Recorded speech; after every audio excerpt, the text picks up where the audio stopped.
Ladies and gentlemen of the jury, I had the honor of being the first to speak to you in this trial, and I had the honor of being the last to speak to you before you go into deliberations. I'd like to leave you with a few final thoughts. The overwhelming evidence in this case shows that there was no knife. Just as the jury found in the criminal trial there was no knife to support aggravated battery, I think you should find that there was no knife. And if there was no knife, there was no danger of imminent bodily harm or death. And if there was no danger, there was no reasonable belief upon which Officer Waldman could base his use of deadly force. Now, I too have great respect for the men and women of the Chicago Police Department, the way they lay their lives on the line every day to protect the residents of the city of Chicago. But when an officer acts in an overzealous manner, outside the bounds of his authority, there must be consequences.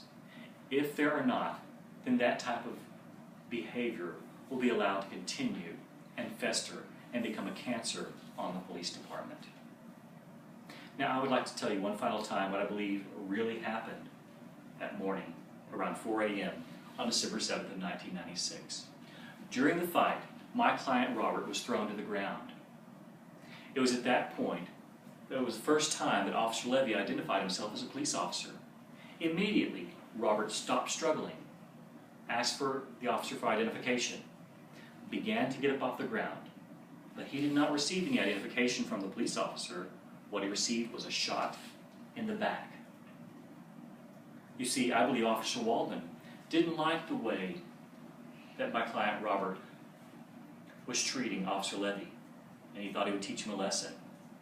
Yeah, you're going to get up now? No, I don't think so. Bam. Now, let me leave you with one final question.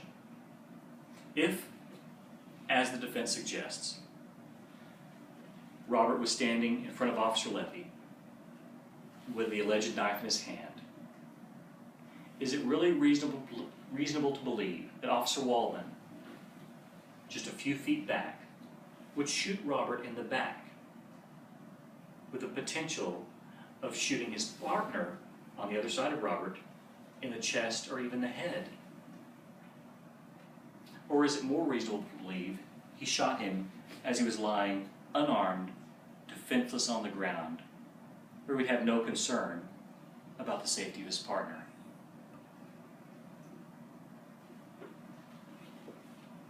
In this case, the standard is a preponderance of the evidence.